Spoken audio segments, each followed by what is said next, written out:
Mr. Spaceman, won't you please take me along? I won't do anything wrong. Hey, Mr. Spaceman, won't you please take me along for a ride?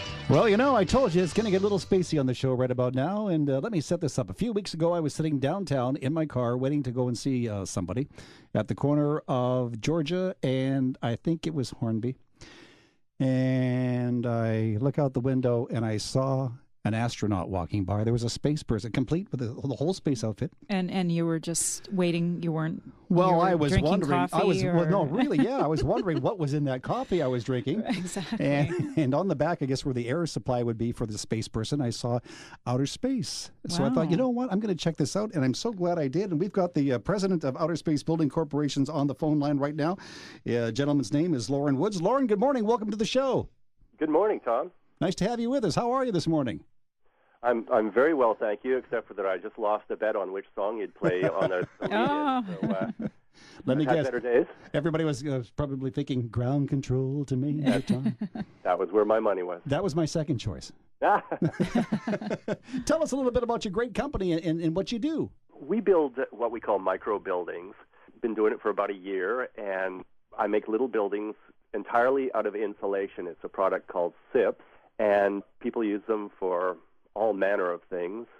We've sold them as yoga studios and art studios and storage. One fellow builds bikes in his. Another fellow sells surgical supplies from his backyard. It's very interesting what people come up with for uses for my little buildings.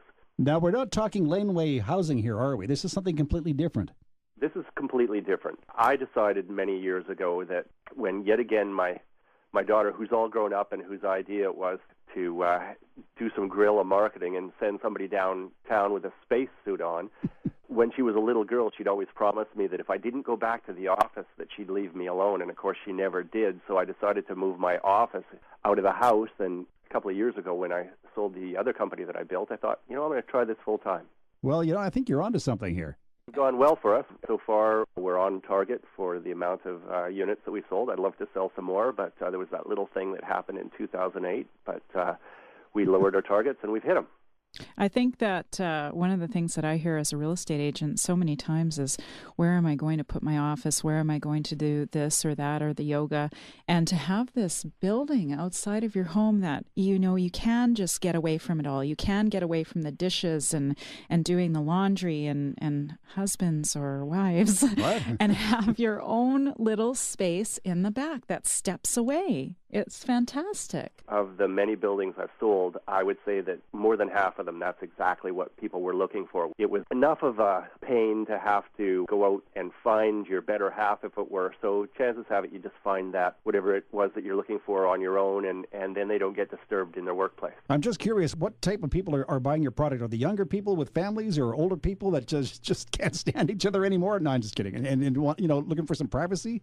I've had a real mix of people that have bought them. I know that the one that I most recently sold, their kids, they're just going into their teens, and I think that mom's going to use it as a studio during the day, and at nighttime when the 14-year-old wants to play his electric guitar, he goes out there and can make all the noise he wants. The things are virtually soundproof, so no worries about mom and dad complaining or the neighbors complaining. I've sold them to retired couples and actually a very young couple. That was the difference between buying a house and not buying a house, was the ability to put this in, and that was the extra room that they would have had on the house if they could. Interesting you mentioned the teenager with the guitar. I'm thinking that maybe leave the teenager with the guitar in the house and mom and dad could go out to the... and watch a movie.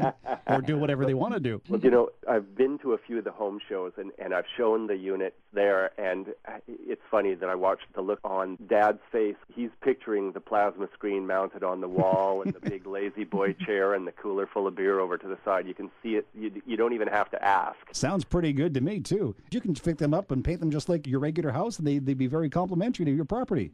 On our website, we've got a lot of pictures, but a few of the units, the folks have absolutely done it in the same finishes that their homes are in. I know that one we did up here in North Vancouver, where I am right now, the folks have a brightly colored home, and they painted the unit in exactly the same paint with a mock clay tile roof, and we put that on the little unit, and it looks absolutely at home. If you want to get a look at some of these great units, go to Lauren's website. It's outerspacebuildings.com, outerspacebuildings.com, or 604-628-6622. That's 604-628-6622. Lots of great ideas on the website. Just check it out. It's outerspacebuildings.com. Are these units difficult to put together? Could somebody like me do it?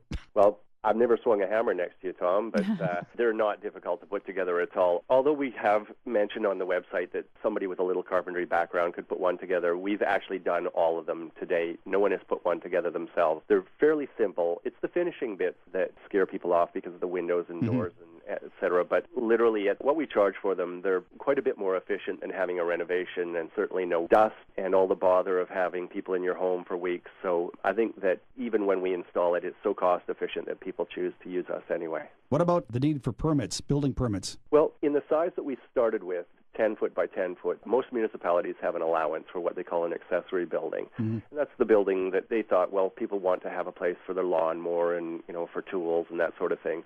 And so I approached a few of the municipalities and asked them if they had a problem with this, and they said, absolutely not. We don't have a problem with this. It's a well-designed little building. It's well-engineered. The usage of the building thereafter that varies from municipality to municipality. So some municipalities have a problem with people working in their backyard, having an office in their backyard, and other municipalities don't. So some people choose to have their office inside of the house and then move the room that they displaced to the outer space unit. It looks like, again, as you said, you start off with 10 square meters. Can we make a bigger unit if we want?